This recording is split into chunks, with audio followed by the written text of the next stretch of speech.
if I take a sheet of paper and I'm looking at it on a landscape axis and I roll it up about 2 inches, and I don't know if you have ever seen this, but if you point up at the ceiling and bend your knuckle joint, that segment of your knuckle joint's about 2.5 centimeters. So that's a good 1-inch estimate for you to use in the classroom. So I can see that I've folded it up about 2 inches.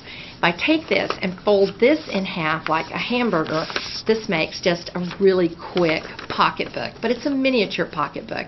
You know, one of the things I've found is that middle school and high school, they appreciate things that are larger than normal and smaller than usual. They are so sick of everything being 8.5 by 11. From the time they were in pre-K, their coloring sheets were 8.5 by 11.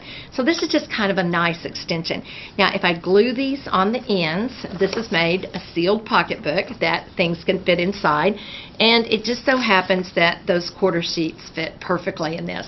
Now, if we look at this for vocabulary, because this can be used for anything, any twos that you look at, we might look at it for terms I know and terms I need to know. So we begin a chapter, the students go through the vocabulary, they find the terms that they're already familiar with, place them in this pocket, and then put the terms they need to know, and then move them over as they learn them. So a little interaction on their part.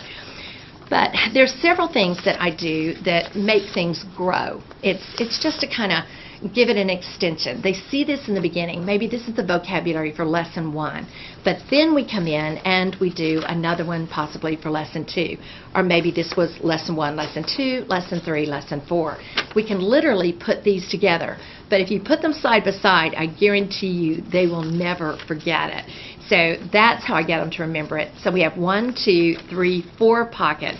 So you can see how this would increase, and it would be a place for me to store their extra vocabulary or vocabulary as we sequence it.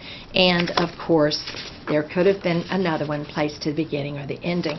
Now, I don't use very much bright paper. I like bright paper for these pockets, but the flashcards that are going to go into the inside are going to be just out of white or photocopy paper.